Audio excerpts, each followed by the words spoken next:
الله أكبر الله أكبر الله أكبر الله أكبر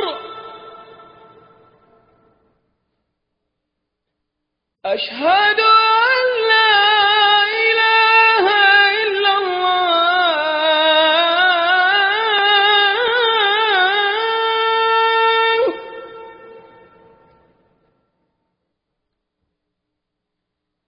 أشهد أن لا إله إلا الله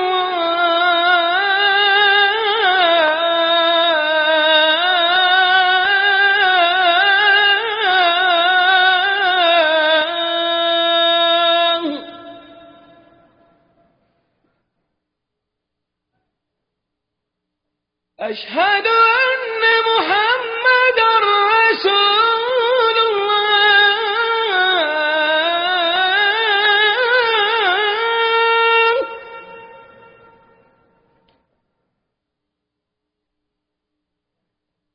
أشهد أن محمدًا بسم الله الرحمن الرحيم الحمد لله نحمده ونستعينه ونستغفره ونؤمن به ونتوكل عليه ونعوذ بالله من شرور أنفسنا ومن سيئات أعمالنا من يهده الله فلا مضل له ومن يضلل فلا هادي له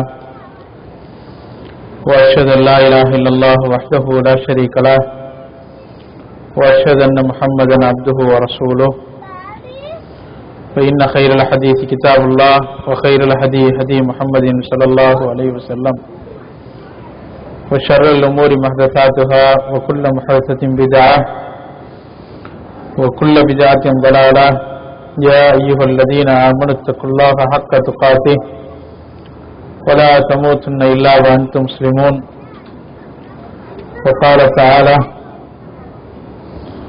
ليس البر أن تولوا وجوهكم قبل المشرق والمغرب ولكن البر من آمن بالله واليوم الآخر والملائكة والكتاب والنبيين وآتى المال على حبه ذوي القربى واليتامى والمساكين وابن السبيل وفي الرقاب وأقام الصلاة وآتى الزكاة والموفون بعهدهم إذا عاهدوا والصابرون في البأساء والضراء حين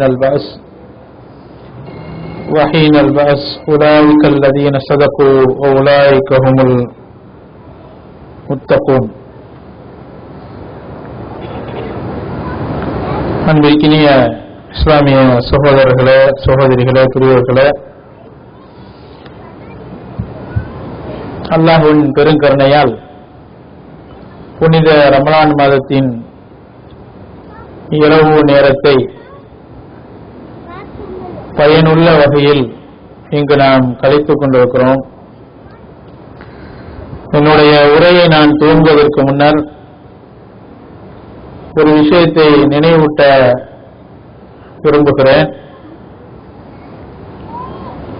ரமலான் மாத இபாதத்துகள் என்று மார்க்கம் நமக்கு சில காரியங்களை பட்டியலிட்டு தந்திருக்கிறது. சுன்னத்தான காரியங்கள், ஃபர்லான காரியங்கள். ஃபர்லான காரியங்களை பொறுத்த வரைக்கும் நோன்பு, சுன்னத்தான விஷயங்கள் ஏராளமான இபாதத்துகளை இந்த ரமலானின் மார்க்கம் நமக்கு வழிகாட்டி இருக்கிறது. உதாரணத்துக்கு தர்மம், இரவு தொழுகை, ஏத்திகாஃப், உம்ரா, ஃபித்ரா, இது போன்ற வணக்கங்கள். இப்படி மார்க்கம் வழிகாட்டி தந்த சுன்னத்துக்களில்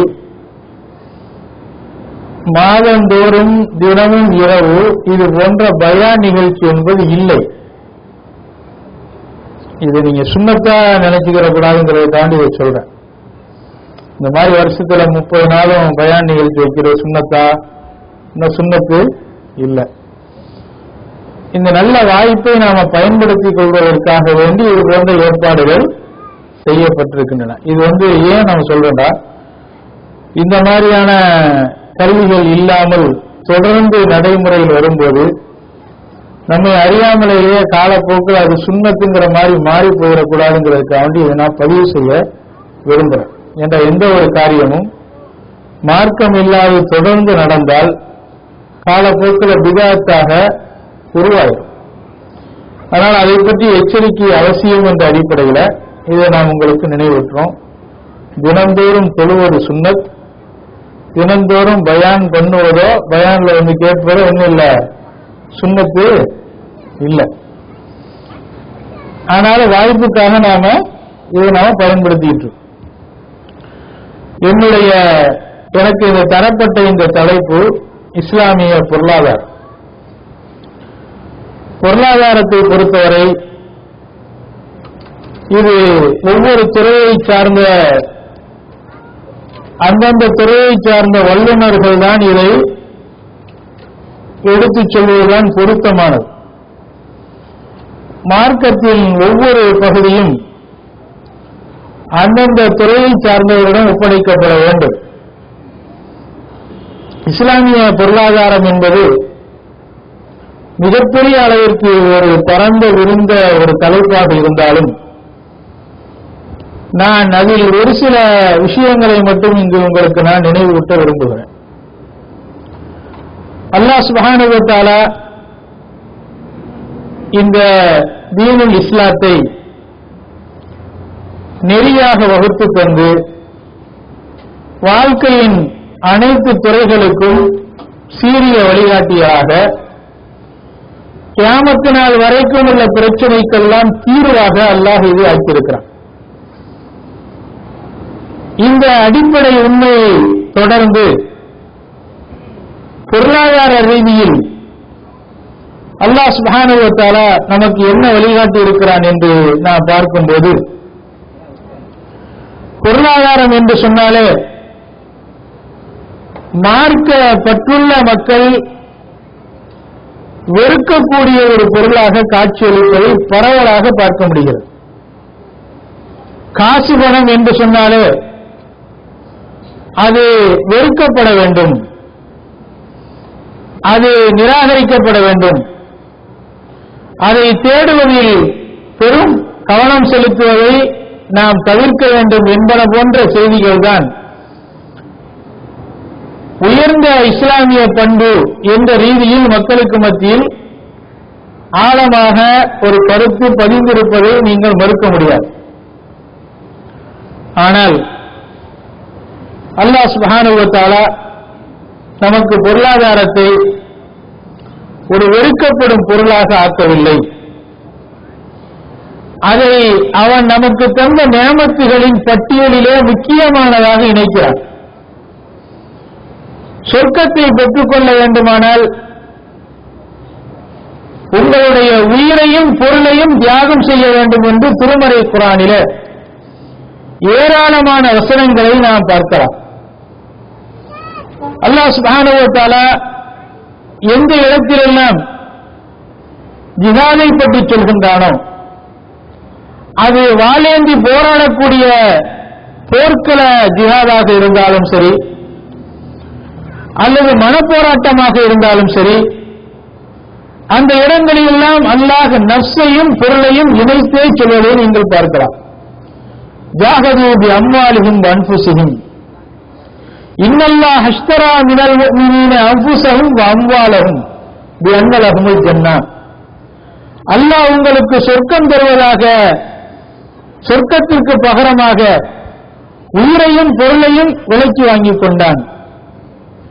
சூரத்து ஸஃபிலே அல்லாஹ் சொல்லும்போது, அல் அதுல்லுக்கும் அலா திஜாரத்தின் துன்ஜீக்கும் மின் அஸாபின் அலீம், நரகத்திலிருந்து உங்களுக்கு விடுதலை தரக்கூடிய ஒரு வியாபாரத்தை நான் உங்களுக்கு கற்றுத்தரட்டுமா? அது அல்லாஹ்வை நம்பி அமலு சாலிஹ் நீங்கள் செய்து துமினூன பில்லாஹி வ ரசூலி வ துஜாஹிதூன ஃபீ ஸபீலில்லாஹி பி அம்வாலிக்கும் வ அன்ஃபுஸிக்கும், உங்கள் பொருளாலும் உங்கள் உயிராலும் போராட வேண்டும் என்று அல்லாஹ் சுப்ஹானஹு வ தஆலா போராட்ட களத்தின் முக்கிய ஆயுதமாக அல்லாஹ் பொருளாதாரத்தை சொல்கிறான். இப்படிப்பட்ட பொருளாதாரம் நம்முடைய பார்வையில இன்று இஸ்லாம் எந்த வழியை நமக்கு காட்டித் தந்திருக்கிறதோ அதிலிருந்து மிகவும் தூரமாக காட்சியளிப்பதை பார்க்கிறோம். அல்லாஹ் சுப்ஹானஹு வ தஆலா பொருளாதாரத்தை நியமத்தாக ஆக்கி அதன் விசாரணையின் உச்சகட்டமாக ஒரு செய்தியை நபிகள் நாயகம் ஸல்லல்லாஹு அலைஹி வஸல்லம் சொல்கிறார். மனிதன் மறுமையில் அல்லாஹ்வுக்கு முன்னால் போய் நிற்கும் போது 4 கேள்விகளுக்கு பதில் சொல்லாத வரை அவன் தப்பிக்க முடியாது. அதில் ஒன்று என்ன? பொருள் எங்கிருந்து வந்தது, பொருள் எங்கே சென்றது. பொருள் எங்கிருந்து வந்தது, பணம் எங்கே போனது. வந்ததற்கும் போனதற்கும் கணக்கு சொல்லாத வரை அல்லாஹ்வுக்கு முன்னிலையிலிருந்து தப்பிக்க முடியாது என்று நபிகள் நாயகம் ஸல்லல்லாஹு அலைஹி வஸல்லம் சொல்கிறார். அல்லாஹ் சுப்ஹானஹு வ தஆலா அவனுக்கு மட்டுமே தெரிந்த 5 இல்முகளில் ஒரு கல்வியாக இதை சொல்கிறான்.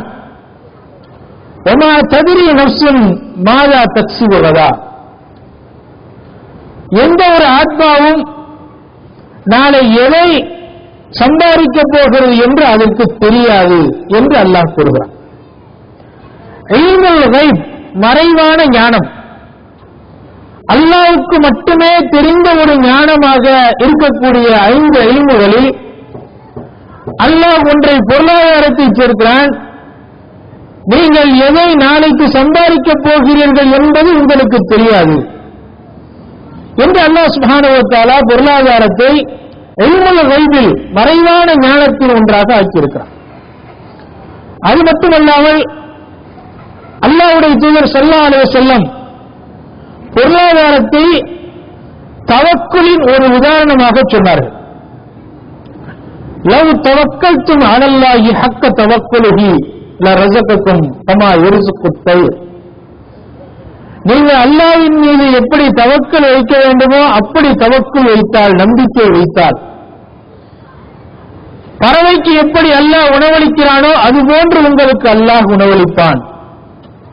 காலையில் வெறும் வயிறுடன் செல்லும் அந்த பறவை மாலையில் வயிறு நிரம்ப திரும்பி வருகிறது, அதுபோன்று அல்லாஹ் உங்களுக்கு ரிஸ்கை தருவான் என்று அல்லாஹ்வின் தவக்குலின் அடையாளமாக நபிகள் நாயகம் ஸல்லல்லாஹு அலைஹி வஸல்லம் அவர்கள் பொருளாதாரத்தை சொன்னார்கள். சூரத்துல் ஜுமாவிலே அல்லாஹ் இதனையும் சொல்கின்றான்.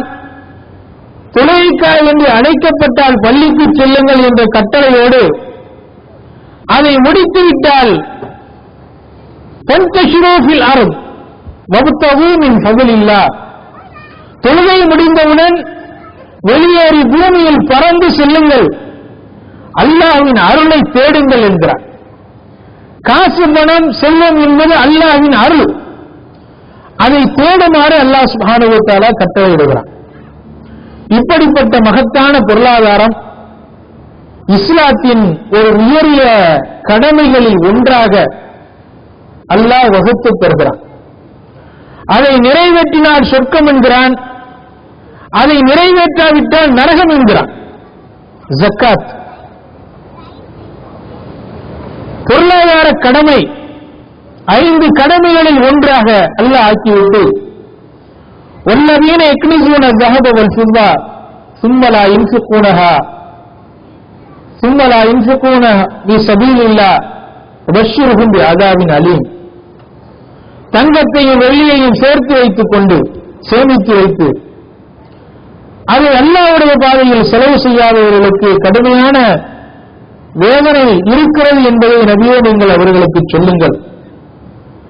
மறுமையில் அது நரக நெருப்பில் காய்ச்சப்பட்டு விழாப்புறங்களிலும் முடிவுகளிலும் ஊற்றப்படும். ஃபதூகு பிமா குன்தும் தக்னிஸூன், நீங்கள் சேமித்து வைத்த அந்த பொருளாதாரத்தை அனுபவியுங்கள் என்று சுவைத்து பாருங்கள் என்று ஊற்றப்படும். அல்லாஹ் தந்த அந்த நியமத்திற்குரிய கடமைகளை நிறைவேற்றியே தீர வேண்டும் என்று அல்லாஹ் திருமறை குர்ஆனிலே சொல்கிறான். நபிகள் நாயகம் ஸல்லல்லாஹு அலைஹி வஸல்லம் அவர்களுடைய வஃபாத்திற்கு பிறகு சில அன்று புதிதாக இஸ்லாத்தை ஏற்றவர்கள், அதில் சில நயவஞ்சகர்களும் இருந்தார்கள். நாங்கள் தொழுகிறோம், ஜக்காத்து தர மறுப்போம் என்று சொல்லும் போது, தொழுகைக்கும் ஜக்காத்திற்கு மத்தியிலே யார் பிரிவினை காட்டுகிறார்களோ அவர்களோடு நான் போரிடுவேன் என்று அபூபக்கர் சித்தீக் ரலியல்லாஹு தஆலா அன்ஹு அவர்கள் போரிட்ட சம்பவங்கள் எல்லாம் நமக்கு தெரியும். இந்த இத்தனை செய்திகளும் நான் மார்க்கத்தில் பொருளாதாரத்தை பற்றிய தகவல்களில் ஒரு சிறிய தலைப்புகளை மட்டும்தான் கூறிக்கொண்டு வருகிறேன். இப்படிப்பட்ட முக்கியத்துவம் வாய்ந்த பொருளாதாரம் நம்முடைய பார்வையில் இஸ்லாமிய பொருளாதாரமாக காட்சியளிக்கிறதா அல்லது அன்றாட தேவைக்குரிய அத்தியாவசிய பொருளாதாரமாக இருக்கிறதா என்று பார்த்தால், நம்மில் பெரும்பாலான சகோதரர்களுக்கு மத்தியில் காசு பணம் எல்லாம் சம்பாதிப்போம், ஆனால் அது இஸ்லாமிய பார்வையில் இருப்பதை நாம் இங்கு காண முடியாது. இஸ்லாமிய பார்வை பொருளாதாரம் என்றால் என்ன? உங்களுடைய ஒவ்வொருவருடைய வாழ்க்கையிலும் பொருளாதாரத்திற்கான கணக்கு வழக்குகள் முறைப்படுத்தப்பட வேண்டும். ஒரு மனிதன் மார்க்கத்தை, இந்த பொருளாதாரத்தை மார்க்கமாக பார்க்கிறான் என்றால், அவனுடைய குடும்பத்திலிருந்து தொழில் வரைக்கும், சொந்த செலவு வரைக்கும் வரவு செலவுகள் முறைப்படுத்தப்பட்டிருக்க வேண்டும். இப்போ ஒரு சின்ன கேள்வி உங்களுக்கு முன்னாடி நாம் கேட்டோம்னா, இங்க இருக்கக்கூடிய சகோதரர்கள்ல எத்தனை பேர் மாச பட்ஜெட் போட்டு இருக்குங்க? இங்க இருக்கக்கூடிய சகோதர சகோதரிகள் எத்தனை பேர் வருஷ பட்ஜெட் போட்டிருக்கிறீங்க அப்படின்னு கொஞ்சம் கை விட்டுங்க.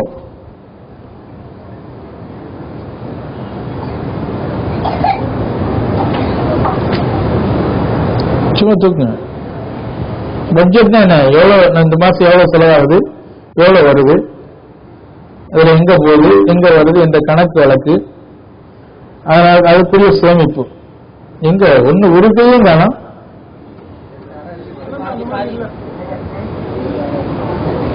நாலஞ்சு பேர் இருக்காங்க மாஷா அல்லாஹ். இந்த 4-5 பேரு தான் ஒழுங்கா ஜக்காத் கொடுக்க முடியும். 1.5 லட்சம் ரூபாய் சேமிப்பு இல்லாதவங்க யாராச்சும் இருக்கீங்களா? கை வைக்க இருக்கும். 1.5 லட்சம் ரூபாய் சேமிப்பு இல்லாதவங்க மாஷா அல்லாஹ் நிறைய பேர் இருக்கு. இஸ்லாமிய கட்டளைகள்ல ஒன்றை நிறைவேற்ற நாம் உண்மையிலேயே ஆசையுடையவர்களாக இருந்தால், நம்முடைய வாழ்க்கையில கணக்கு வழக்கு முறைப்படுத்தப்பட்டிருக்கும். இது இல்லாம இருக்கும்போதே நம்ம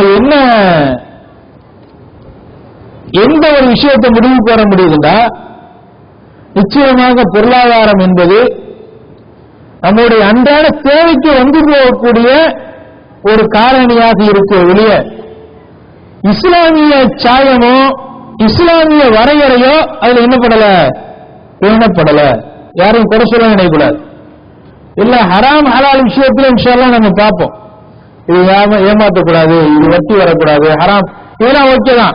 அந்த மாதிரி பெரும்பாலான பேர் அதை பேணிக்கு உள்ளவங்களா இருக்கலாம்.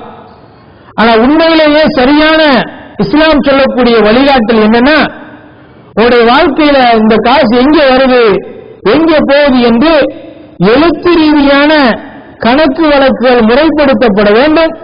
அப்படி முறைப்படுத்தப்படும் ஒரு சூழல் வரும்போதுதான் இஸ்லாமிய அடிப்படை கடமையான ஜக்காத்திற்குரியவனாக நான் இருக்கிறேனா இல்லையா என்ற கேள்விக்கு அங்கதான் விஷயம் விடை கிடைக்கும். இன்னைக்கு முக்கியத்துவம் வாய்ந்த இந்த கேள்வி இருக்க மறுமையில உன் காசு எங்க வந்தது, எங்க போனது அப்படின்னு அல்லாஹ் சுப்ஹானஹு வ தஆலா பருவம் அடைந்ததிலிருந்து சக்ராத் ஹால் வரைக்கும் எவ்வளவு வரவு செலவோ அவ்வளவுக்கும் அல்லாஹ் கணக்கு கேட்பான். ஒரு வருஷம் ஆடிட்டிங் கொடுக்கிற கணக்கு இல்லது. என்னைக்கு நாம பருவம் அடைஞ்சிட்டோமோ அன்றிலிருந்து நாம மூத்தாவர வரைக்கும், இதுல பெண்கள் விதிவிலக்கு இல்ல, பெண்களும் இதில் விதிவிலக்கில்லை. ஆண்களும் பெண்களும் பருவமடைந்ததிலிருந்து மூத்தாறு வரைக்கும் எவ்வளவு காசு அவங்களுடைய வாழ்க்கையில வந்தது, எவ்வளவு காசு உங்களுடைய வாழ்க்கையில வெளியேறினது என்று வாழ்க்கை பொருளாதார கணக்கு கொடுக்கும் வரைக்கும் அல்லாஹ்வுடைய சன்னிதானத்திலிருந்து நாம் நகர முடியாது. கொஞ்சம் நாம சிந்திச்சு பார்த்தோமா அன்பிற்குரிய சகோதரர்களை? ஏன் நாம இதுல பொதுபோக்கா இருக்கோம்? காசு வராமையா இருக்கு. காசு வராம இருக்கா? நம்ம வந்து சோமாலியாவில் இல்ல, பசியில செத்து மடியுறது. நல்லா சம்பாதிக்கிறோம், நம்ம குடும்பமும் நல்லா சாப்பிடுறாங்க, எல்லாமே செலவு பண்றாங்க. ஆனா கணக்கு வழக்கு மட்டும் இல்லைன்னா இது எவ்வளவு ஒரு மோசமான நிலையை ஏற்படுத்துங்கிறதுக்காக நான் உங்களுக்கு 2 மிகப்பெரிய ஒரு உதாரணத்தை இப்போது நடந்து கொண்டிருக்கக்கூடிய உதாரணத்தை உங்களுடைய சிந்தனைக்கு கொண்டு வர. மார்க்கத்தை பொறுத்த வரைக்கும் 5 விஷயங்களை காப்பாற்றுவதற்குத்தான் உண்டு. 5 விஷயங்களை காப்பாற்றுவதுதான் மார்க்கம் வந்ததுடைய பிரதான நோக்கம். எல்லா சட்டத்திட்டமும் அதுக்குள்ளதான் இருக்கும். ஒண்ணு என்ன? ஒரு மனிதன் அவனுடைய வாழ்க்கையில் ஆணாக இருந்தாலும் பெண்ணாக இருந்தாலும் அவனுடைய வாழ்க்கையில் அவனுடைய தீன் காக்கப்பட வேண்டும், மார்க்கம் காக்கப்பட வேண்டும். இரண்டாவது, அவனுடைய உயிர் காக்கப்பட வேண்டும். இந்த சட்டம் இருக்கு, அந்த சட்டம் இருக்குன்னா உயிருக்குடைய பாதுகாப்புக்காக வேண்டி இருக்கும். அடுத்து நம்ம பார்த்தோம்னா அவனுடைய கண்ணியம் காப்பாற்றப்படுவதற்கான சட்டத்திட்டங்கள் இருக்கும். மார்க்கம், அப்புறம் உயிர், அப்புறம் கண்ணியம், அப்புறம் அவனுடைய அறிவு, சிந்தனை காப்பாற்றப்பட வேண்டும். சிந்தனை உதாரணமா போதைப் பொருள் அல்லாஹ் சுப்ஹானஹு வ தஆலா தடைன்னு சொல்றான். காரணம் எதுக்கு? அறிவில்லாத நான் மாறி போயிடுவேன். அறிவில்லாத நான் மாறி போனா சட்டம் இல்லாம போயிடும். மெண்டலுக்கு சட்டம் இருக்கா? மெண்டலுக்கு தொழுகை இருக்கா? விசாரணை இல்லை. அந்த மாதிரி ஒரு சூழலுக்கு நீ போயிடக்கூடாது. அறிவு அங்கு காப்பாற்றப்பட வேண்டும். கொலை செஞ்சவனை கொலை செய்ய என உயிர் காப்பாற்றப்பட வேண்டும். மார்க்கத்துக்காக வேண்டி உயிர் வேண்டாம் கூட என்ன மார்க்கம் காப்பாற்றப்படணும். கண்ணியம் ரொம்ப முக்கியமானது. அவதூறு சொன்னா அவர்களை சாட்டையடி கொடு. அந்த சட்டம் எதுக்கு? கண்ணியம் காப்பாற்றப்பட வேண்டும், பேணப்பட வேண்டும். ஒரு முஸ்லிமுடைய கண்ணியம் காபத்துல்லாவுடைய கண்ணியத்துக்கு ஈடானது என்று நபிகள் ஸல்லல்லாஹு அலைஹி வஸல்லம் சொல்றாங்களா இல்லையா? இந்த மாதிரி பல சட்டங்கள். அதுல 5வது மிக முக்கியமானது இஸ்லாமிய ஒட்டுமொத்த சட்டங்கள்ல முக்கியமானது பொருளாதாரம். அவனுடைய காசு பணம் காப்பாற்றப்பட வேண்டும். சொத்து அது காப்பாற்றப்படுவதற்கான பலவிதமான சட்டங்களை மார்க்கம் போட்டு அல்லாஹ் சுப்ஹானஹு வ தஆலா திருமறை குர்ஆன்ல சொல்றான், இன்ன லா தவரிமூன வலா துலமூன், நீங்கள் ஏமாற்றவும் கூடாது, ஏமாற்றப்படவும் கூடாது.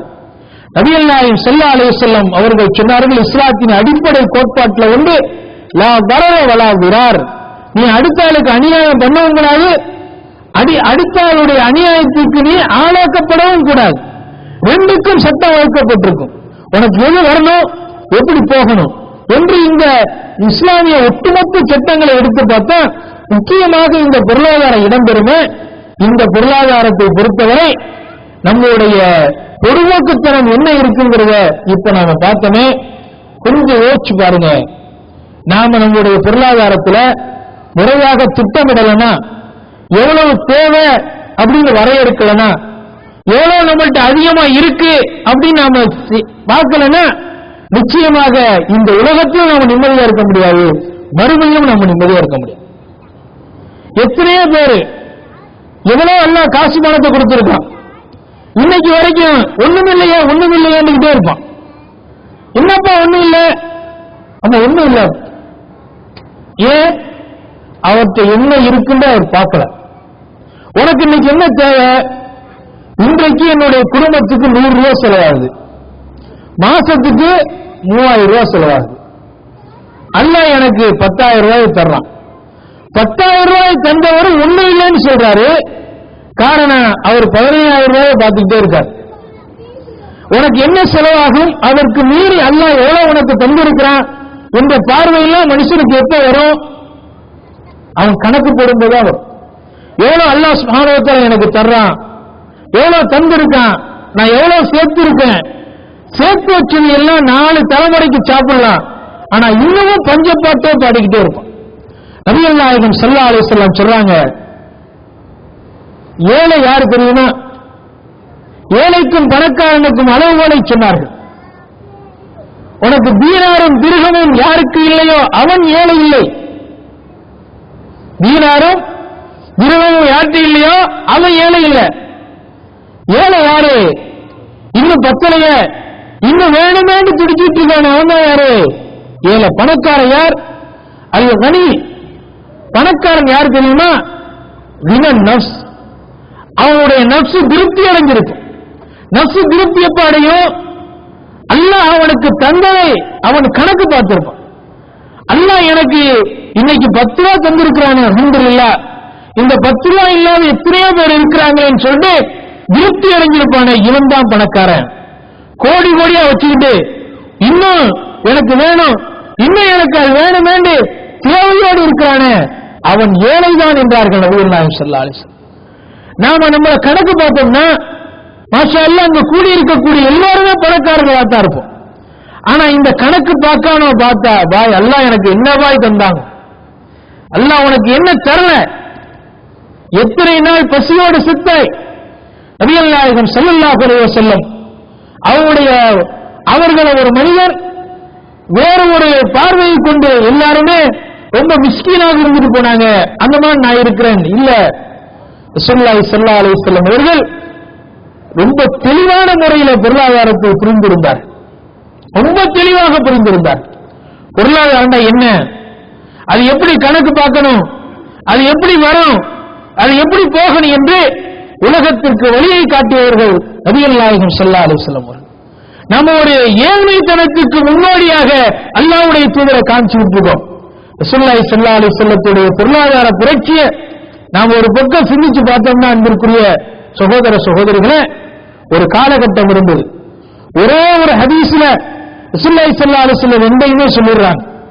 ஒரு மிகப்பெரிய பொருளாதார வல்லுநராக அல்லாஹ்வுடைய தூதர் ஸல்லல்லாஹு அலைஹி வஸல்லம் திகழ்ந்தாங்கிறதுக்கு ஒரு சில உதாரணங்களை சொல்றேன்.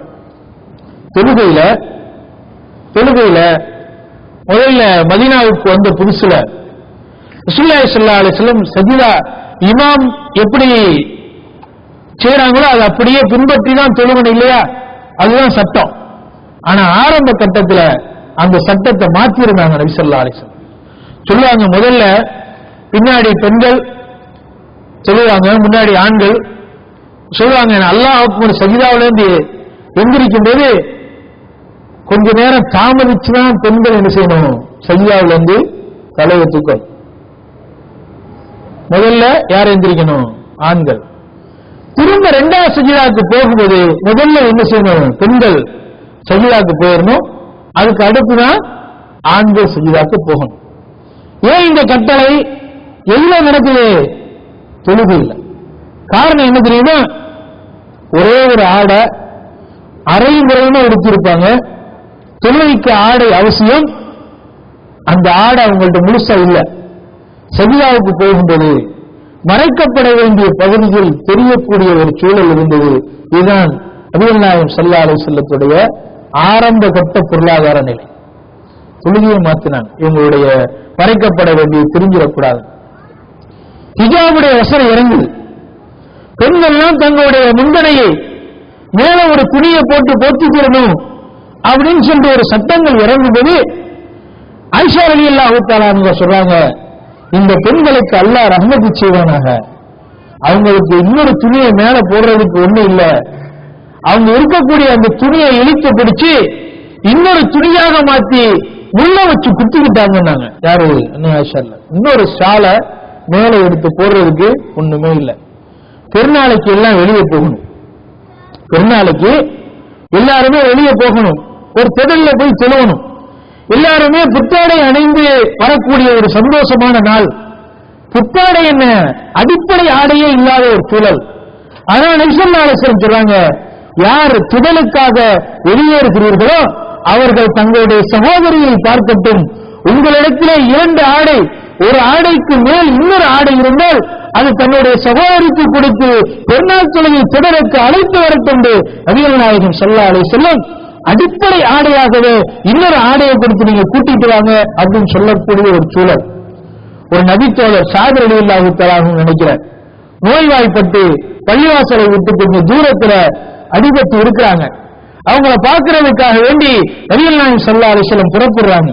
அந்த புறப்பட்ட கோலத்தை ஒரு சஹாபி சொல்றாங்க, நாங்க ஒரு 10க்கும் மேற்பட்டவர்கள் நோய் விசாரிப்பதற்காக வேண்டி மஸ்ஜித் நபவியிலிருந்து நாங்க புறப்பட்டு போறோம். புறப்பட்டு போகக்கூடிய கோலம் எப்படி இருந்தது தெரியுமா?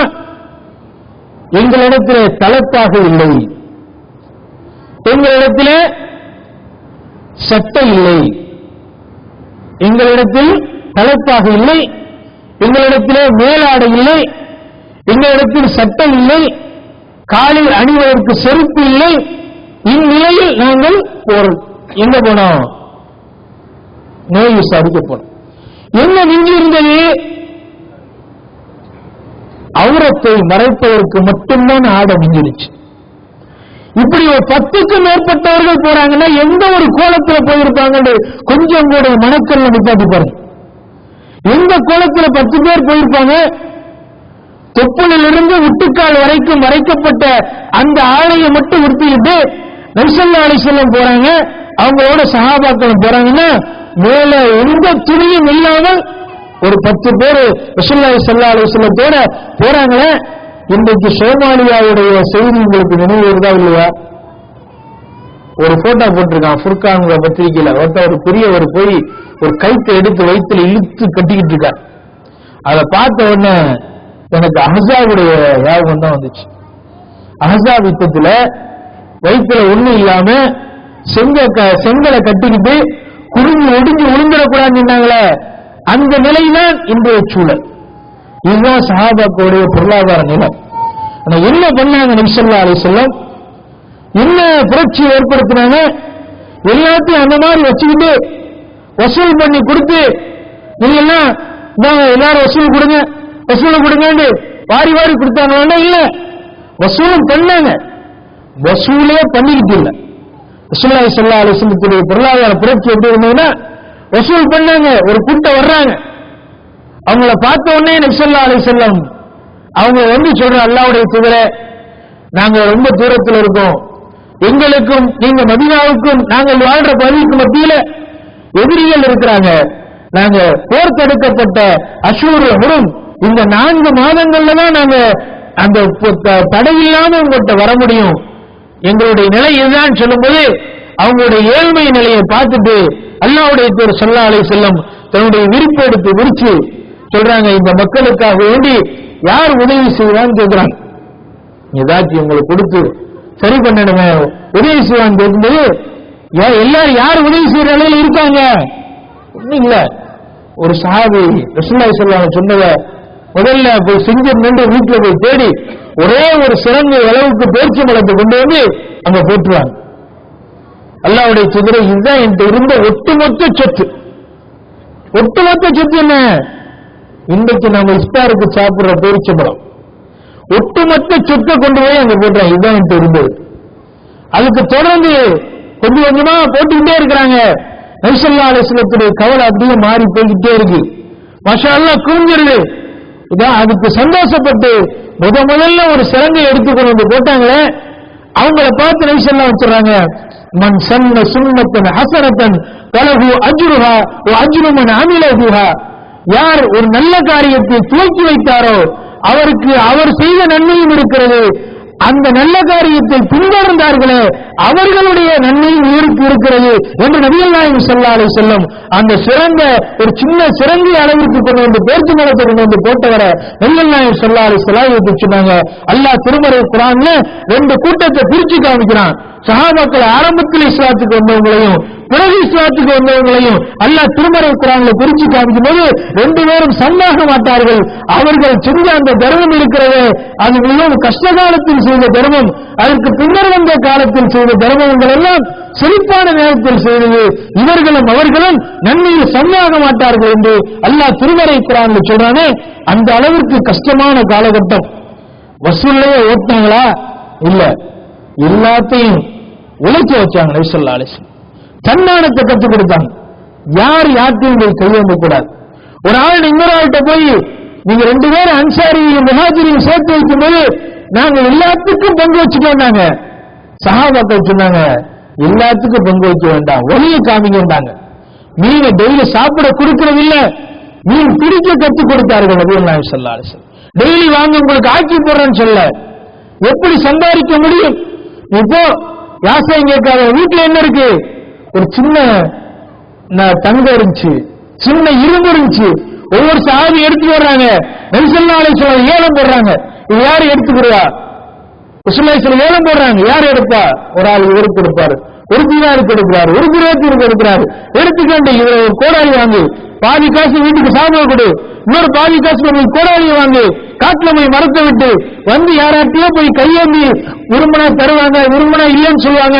இதை விட நீ உழைப்பு சம்பாதிந்து உழைக்கும் சமுதாயமாக நபிகள் நாயகம் ஸல்லல்லாஹு அலைஹி வஸல்லம் அவர்களை மாத்தி மாத்தி அவர்கள் ஒரு காலகட்டத்தில் எப்படி ஆனாங்கன்னா, ஸல்லல்லாஹு அலைஹி வஸல்லம் சொல்றாங்க, நான் ஒரு காலகட்டத்திலே உங்களுக்கு ஜக்காத்தில் அதாவது உலுஹியாவை குர்பானி இருக்கா இல்லையா ஹதி, அதை 3 நாளைக்கு அதிகமாக சேமித்து வைக்கக்கூடாது என்று நான் தடை விதித்திருந்தேன். இப்போது நான் அந்த தடையை அகற்றுகிறேன், நீங்கள் உள்ளுங்கள், சேமித்து வையுங்கள் என்று நபி ஸல்லல்லாஹு அலைஹி வஸல்லம் சொன்னாங்க. ஆரம்பத்தில் தடை விதிச்சாங்க. ஏன்னா ஒரு ஆள் ஒரு ஆட்டை அறுத்த அவரே வச்சுக்கிட்டாருன்னா அடுத்த ஆளுக்கு இல்லாம போயிடும். அதனால 3 நாளுக்கு மேல அதிகமா வைக்க முடியாது. இது மாதிரி பிரிட்ஜ் கிடையாது, தூங்கி அடிச்சு அடிச்சு 1 மாசத்துக்கு எடுக்கிறது. எப்படி 3 நாளைக்கு மேல அதை பங்கு வச்சுதான் கொடுக்க முடியும் நிர்பந்தப்படுத்தினாங்க. அதுக்கு பிறகு ஒரு காலகட்டம் வந்து நீங்க சாப்பிடுங்க, நீங்க ஏன்னா எல்லாரும் குர்பானி கொடுக்கக்கூடிய சூழலை மாத்தினாங்கன்னா எத்தனை வருஷத்துல மாத்தினாங்க, எவ்வளவு பிரச்சனைகளுக்கு மத்தியில மாத்தினாங்க. மதீனாவுக்கு வந்தாங்க. ஆயிஷா ரலியல்லாஹு தஆலா அன்ஹா மதீனாவுக்கு வந்த காலகட்டத்தில் நபிகள் நாயகம் ஸல்லல்லாஹு அலைஹி வஸல்லத்துடைய பொருளாதாரத்தை பத்தி ஒரு செய்தியை சொல்றாங்க. நம்ம எல்லாம் நம்முடைய வாழ்க்கையில மிகவும் பாடம் படிக்கக்கூடிய ஒரு விஷயமாக அவங்களுடைய வாழ்க்கை இருக்கிறதுக்கு ஒரே ஒரு செய்தியை மட்டும் பார்க்கிறோம். ரசூலுல்லாஹி ஸல்லல்லாஹு அலைஹி வஸல்லத்துடைய அந்த பொருளாதாரத்தை நம்ம பார்த்தோம்னா 3 நாட்கள் அவங்களுடைய ஜுஹத் எப்படி இருந்ததுன்னா, 3 நாள் ரசூலுல்லாஹி ஸல்லல்லாஹு அலைஹி வஸல்லம் துஆ செய்றாங்க. 3 நாள் தொடர்ந்து மா அக்கல ஆல முஹம்மதின் அக்கலத்தைனி ஃபீ யௌமின் இல்லா ஹதாஹுமா தமர், எப்படிப்பட்ட கஷ்ட காலத்திலிருந்து எழுச்சி வருதுங்கிறதுக்காண்டி சொல்ல வர. நம்மள மாதிரி பேங்க்ல லட்சக்கணக்கில் போட்டு வச்சுக்கிட்டு எழுச்சி ஏற்படுத்தல. மிகவும் கஷ்ட காலம், அவங்களுடைய வாழ்க்கையிலும் கஷ்டம், சமுதாயத்திலையும் கஷ்டம். அவர்கள் சந்தித்த போர்க்களங்கள் சுமார் 23 போர்க்களம், 25 போர்க்களங்கள்ல சுமார் 16 போர்க்களங்கள்ல அவங்களே பங்கெடுக்கக்கூடிய காலகட்டம். வஃபாத்தாகக்கூடிய சூழல் வரைக்குமே அவங்களுடைய குடும்பத்தில் நிலை என்ன தெரியுமா, முஹம்மது ஸல்லல்லாஹு அலைஹி வஸல்லத்துடைய குடும்பத்தினர்கள் 2 வேளை தொடர்ந்து சாப்பிட்டது கிடையாது. அப்படி சாப்பிட்டு இருந்தால் அதில் ஒரு உணவு பெருச்சம்பளமாகத்தான் இருக்கும்டாங்க. யாரு? ஆயிஷா ரலியல்லாஹு தஆலா. ஒரு நாளைக்கு 2 வேளை சாப்பிட்டதில்லை. அப்படி 2 வேளை சாப்பிட்டா அதுல ஒரு வேளை என்னவா இருக்குமா, பேரிச்சம்பளமாக இருக்கும். யார் சொல்றா? ஆயிஷா ரலியல்லாஹு தஆலா. அவ்வளவு ஒரு கஷ்டமான காலகட்டம். அதே போல நபி ஸல்லல்லாஹு அலைஹி வஸல்லம் தன் குடும்பத்துக்காக துஆ செய்றாங்க. என்ன துஆ செய்றாங்க? இன்னைக்கு நாம எல்லாம் எனக்கு அதை கூட, அந்த மாதிரி காரை கூட, இந்த மாதிரி வீட கூட, இந்த மாதிரி பங்களா கூட, அந்த மாதிரி தோட்டத்து கூட, அந்த மாதிரி பேலஸ கூட என்னென்னமோ கேட்கலாம். கேட்கறது தப்பு ஒண்ணு இல்லை. ஆனா கேட்கறதுக்கு இந்த மனுஷன் எந்த நிலையில இருப்பானோ அர்த்தம் கேட்பான். பெரிய பணக்காரனா இருந்தா அவ்வளவு கேட்பான். குடிசை வீட்டுல இருக்கிறவன் இருந்தா ஒரு காரை வீடு கேட்பான். காரை வீட்டுல இருக்கிறவன் இருந்தா ஒரு காங்கிரீட் போட்ட வீடு கேட்பான். இதானே அவன் எந்த நிலையில இருக்கிறானோ அவன் அடுத்த கட்டத்தை அவனுடைய தரத்துக்கு தகுந்த மாதிரி தான் யோசிப்பான். நபிகள் நாயகம் ஸல்லல்லாஹு அலைஹி வஸல்லம் தன் குடும்பத்துக்காக என்ன கேட்டாங்க தெரியுமா? அல்லாஹ் மர்ஜுக் ஆல முஹம்மதின் கூத்தா, யா அல்லாஹ் முஹம்மதுடைய குடும்பத்துக்கு நீ சாப்பாட்டை கொடுத்துரு. இதான் ரசூலுல்லாஹி ஸல்லல்லாஹு அலைஹி வஸல்லம் கேட்டாங்க. கேட்டது என்னது?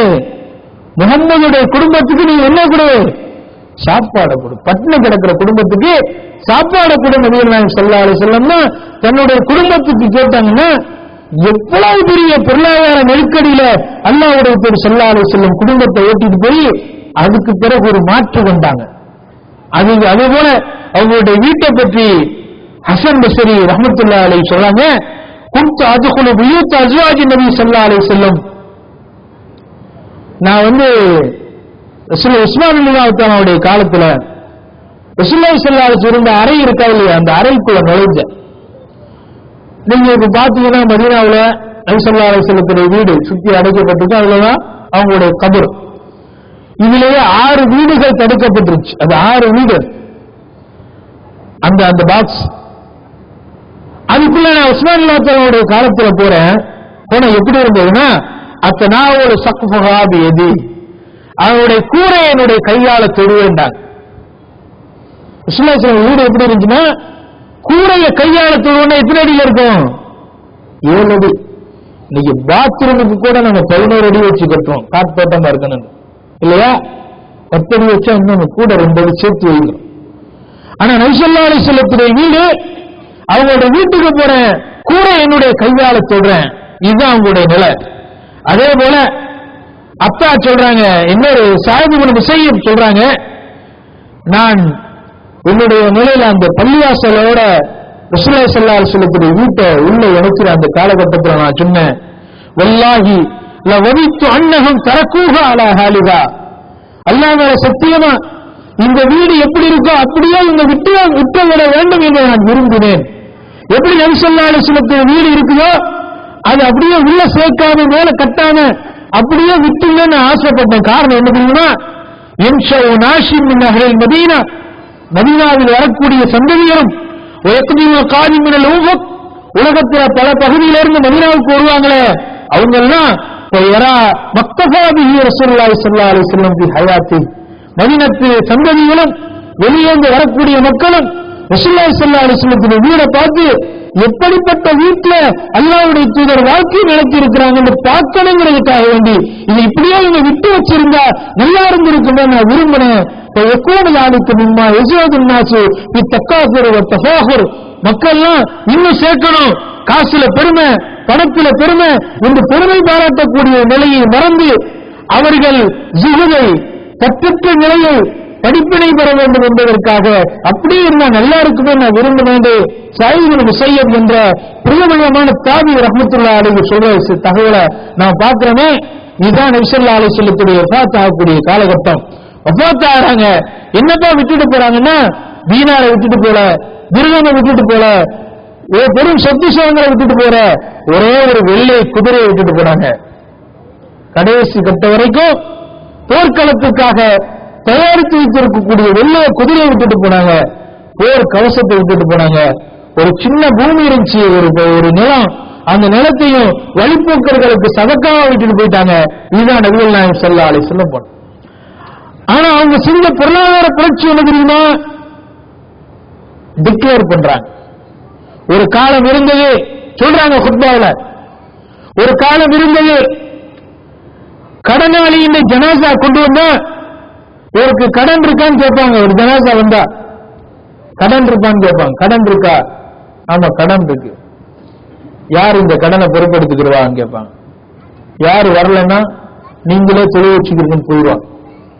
யாராச்சும் ஒரு சஹாபி ஆக ஜனாசாவுல அப்படின்னு சொல்லிட்டு அந்த நேரத்தில் முன் வந்து நான் அந்த பொறுப்பை ஏற்றுக்கிறேன்னு சொல்லும்போது நபி ஸல்லல்லாஹு அலைஹி வஸல்லம் வந்து தொழில் வைப்பாங்க. இந்த நிலை தான் இருந்துச்சு. குடும்பத்துக்காரங்கள்ட்ட பொறுப்பு ஒப்படைச்சாங்க.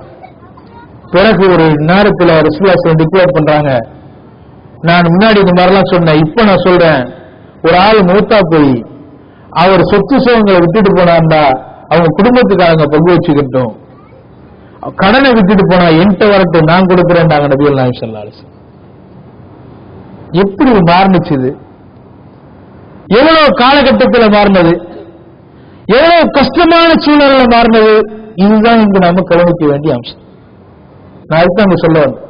எல்லாரும் நாங்க பொருளாதார புரட்சி ஏற்படுத்த போறோம், நாங்கெல்லாம் முன்னாடி பெரிய கோடீஸ்வரனா மாறணும். இஸ்லாமிய பார்வையில தப்பு பண்றீங்க. அதான் இஸ்லாமிய பார்வையில தப்பு பண்றீங்க. நீங்க ரசூலுல்லாஹி ஸல்லல்லாஹு அலைஹி வஸல்லம் பட்ன கிடங்குதா பொருளாதார புரட்சி ஏற்படுத்தினாங்க. திட்டமிடல் இருந்தால் மிகப்பெரிய பொருளாதார எழுச்சி ஏற்படுத்த முடியும் என்று ரசூலுல்லாஹி ஸல்லல்லாஹு அலைஹி வஸல்லம் வழிகாட்டினாங்க. அதையெல்லாம் இன்றைக்கு நாம மாற்றி மறந்து வேறு ஒரு சூழல்ல நாம போயிட்டே இருக்கோம். காசுனாலே ஒரு வெறுப்பு. அன்பிற்குரியவர்களே, காசு என்பது வெறுக்கப்படக்கூடிய பொருள் அல்ல, அது ஒரு நேமத். ஆனாலும் அது சரியாக பயன்படுத்தப்பட வேண்டும். அது ஒரு பெரிய சோதனையும் கூட, அது ஒரு ஃபித்னாவும் கூட. அது எங்க நம்மளை திருப்பூர் தெரியாது. எங்க வந்து நம்மளை இழுத்துருப்போம்னு தெரியாது. அந்த கண்ட்ரோல்ல மார்க்கம் பொருளாதார சட்டத்திட்டங்களை வச்சிருக்க, அதுக்கு உட்பட்டு நாம நின்றா நிச்சயமாக மகத்தான ஒரு எழுச்சி ஏற்படுத்த முடியும். கொடுத்துக்கிட்டே ரசூலுல்லாஹி ஸல்லல்லாஹு அலைஹி வஸல்லம் ஒரு தர்பியாவை கொடுத்தாங்க. யாரும் எந்த ஒரு சஹாபியை வந்து நான் வந்து ரொம்ப ஏழை யாசங்கக்கூடிய நிலையில மார்க்கத்தை புரிஞ்சதுக்கு பிறகாகல, மார்க்கத்தை புரிஞ்சதுக்கு பிறகாகல, புரியறதுக்கு முன்னாடி வந்தாங்க. சஹாபி அபூ கைஸ் நினைக்கிறேன் சஹாபி பேர், வந்து கேட்கிறான், அல்லாஹ்வுடைய தூதரே எனக்கு வந்து இந்த மாதிரி காசு பணம் கொடுங்க சொல்றாங்க. ரசூலுல்லாஹி ஸல்லல்லாஹு அலைஹி வஸல்லம் சொல்றாங்க, ஏப்பா இது தர்மம் கேட்கறதுக்கு இது வந்து எல்லாத்துக்கும் அனுமதி கிடையாது.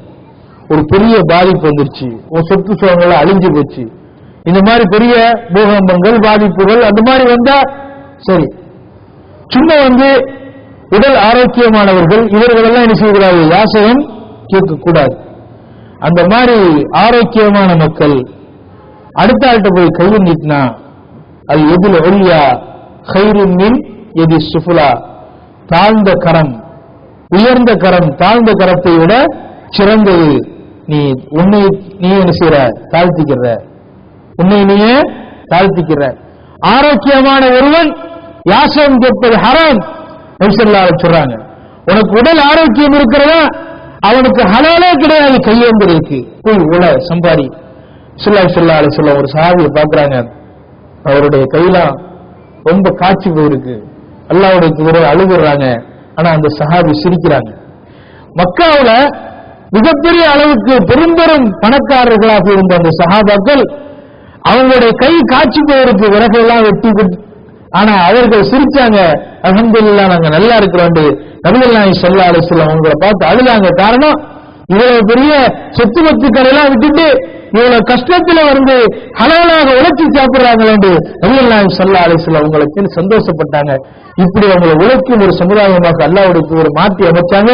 கரெக்டா அவங்களுக்கு புரிய வச்சாங்க, எது ஏழ்மை, எது ஃபித்னா, எது உன்னுடைய வாழ்க்கையில உன்னை மாற்றிடக்கூடாது என்று. ஒரு நாள் சுபுஹ் நேரத்தில் ரசூலுல்லாஹி ஸல்லல்லாஹு அலைஹி வஸல்லம் சுபுஹ் தொழுகைக்கு பிறகு பள்ளிவாசல்ல உட்கார்ந்துருக்காங்க. உட்கார்ந்தா மக்கள்லாம் எதையோ எதிர்பார்த்த வண்ணமாக அங்க இருக்கிறாங்க. அப்போ நபி ஸல்லல்லாஹு அலைஹி வஸல்லம் அவங்கள பார்த்து கேட்கிறாங்க, இப்ப அபூ உபைதா பஹ்ரைன்ல இருந்து இந்த செய்தி உங்களுக்கு தெரிஞ்சிருச்சு போல தெரியுது அப்படின்னாங்க. ஆனா அபூ உபைதா ஜிஸியா வரி வாங்குறதுக்காக வேண்டி பஹ்ரைன்ல நெருப்பு வணிகர்கள் இருந்தாங்க. அவங்கள்ட்ட ஜிஸியா வசூல் பண்ணிட்டு மதீனாவுக்கு வந்திருக்கிறாங்க. அந்த காசு தருவாங்களாங்கிறதுக்காக வேண்டி சஹாபாக்கள்லாம் உட்கார்ந்துட்டு இருக்காங்க. ஏதோ இன்னைக்கு காசு வந்துருச்சு பைத்துல் மாலுக்கு, ரசூலுல்லாஹி ஸல்லல்லாஹு அலைஹி வஸல்லம் ஏதோ நமக்கு தரப்போறாங்க அப்படிங்கிறதுக்காக தேவைக்காக வந்து உட்கார்ந்து இருக்கிறாங்க. இதை பார்த்து நபி ஸல்லல்லாஹு அலைஹி வஸல்லம் கேட்கிறாங்க, என்ன உங்களுக்கு அபூ உபைதா வந்து செய்தி தெரிஞ்சிருச்சு போல? அவங்க அல்லாஹ்வுடைய தூதரே எங்களை செய்தி வந்துருச்சு, பணம் வந்துருச்சு பைத்துல் மாலுக்கு. அப்ப ரசூலுல்லாஹ் சொல்றாங்க, அப்ஷிரு வ அமல்லு மா யஸ்ருக்கும், உங்களுக்கு எதை விரும்புறீங்களோ அது கிடைச்சிரும் அப்படின்னு சொல்லிட்டு நபி ஸல்லல்லாஹு அலைஹி சொல்றாங்க, வல்லாஹி மல் ஃபக்ரு அக்ஷா அலைக், நான் அல்லாஹ் மேல சத்தியமா உங்க மேல ஏழ்மையை நான் பயப்படவில்லை. வலாக்கின் அக்ஷா அலைக் அக்ஷா அன் தும்ஸத் அலைக்கும் துன்யா, நான் இந்த விஷயத்துல பயப்படுறது எதை பயப்படுறேன்னா உங்களுக்கு பொருளாதாரம் விசாலமாக தரப்பட்டு விடுவதைத்தான் நான் பயப்படுகிறேன்.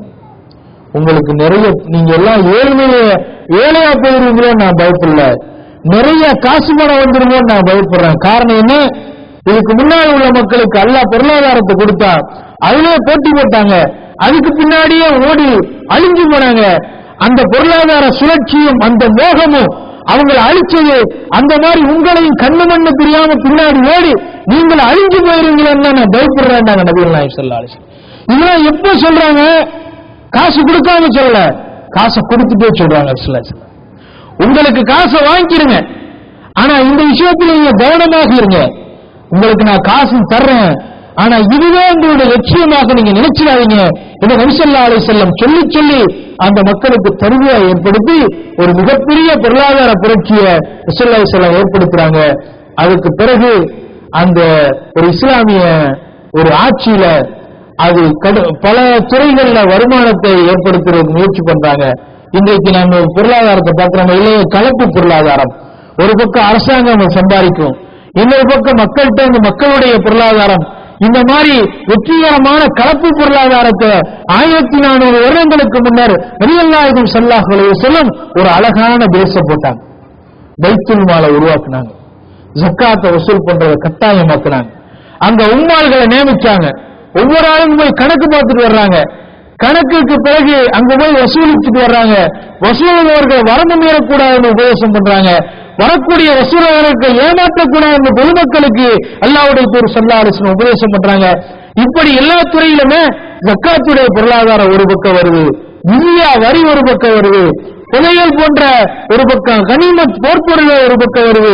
இப்படி பைத்துல் மால்ல வரவு வர வர அதை முறையாக பங்கீடு செஞ்சு ஒரு சமூகத்தை ஏழ்மையிலிருந்து மேலே கொண்டு வந்து ஒரு பணக்கார சமுதாயமாக ரசூலுல்லாஹி ஸல்லல்லாஹு அலைஹி வஸல்லம் மாற்றுவதற்கு அவர்கள் எடுத்துக்கொண்ட கால அளவு எவ்வளவு? கால அளவு எவ்வளவு?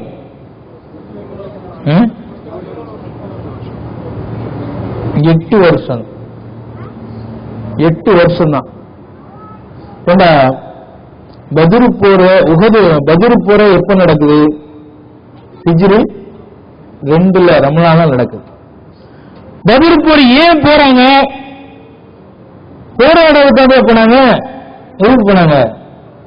பொருளாதாரத்துக்கு தான் போனாங்க. ரசூலுல்லாஹி ஸல்லல்லாஹு அலைஹி வஸல்லம் அங்க இல்ல ஒண்ணும். 8 வருஷத்துல ரசூலுல்லாஹி ஸல்லல்லாஹு அலைஹி வஸல்லம் செஞ்ச புரட்சி இருக்க, சுப்ஹானல்லாஹ். இவ்வளவு கஷ்டகட்டத்திலே ஒரு மகத்தான பொருளாதார புரட்சியை நபி ஸல்லல்லாஹு அலைஹி வஸல்லம் ஏற்படுத்திட்டு போனாங்களே, இன்றைக்கு நம்மளால ஏன் பண்ண முடியல? சிந்திச்சு பாருங்க. நம்ம வீட்டுல அந்த பொருளாதார புரட்சியை நம்மளால பண்றதுல வெற்றி அடைஞ்சோமான்னு சிந்திச்சு பாருங்க. உலகத்தையெல்லாம் இழுத்துட்டு போக வேண்டியதில்லை. 8 வருட காலம் ஒரு மனிதனுடைய வெளிநாட்டு வாழ்க்கையில அவனுடைய குடும்ப பொருளாதாரத்தை அவன் சீர்படுத்தி இருக்கிறானா என்று பார்த்தாலே நாம வெற்றி அடைஞ்சிருக்குமா தோல்வி அடைஞ்சிருக்குமான்னு தெரியும். தெரியுமா தெரியாதா? எங்க உலகத்தை திருத்த வேண்டாம், நம்ம ஆண்களும் பெண்களும் சிந்திச்சு பார்க்கணும். ரசூலுல்லாஹி ஸல்லல்லாஹு அலைஹி வஸல்லம் உலகத்தை மாத்துறதுக்கு எடுத்துக்கொண்டது 8 வருஷம். நம்மளை மாத்துறதுக்கு எடுத்துக்கொண்டது 8 வருஷம்.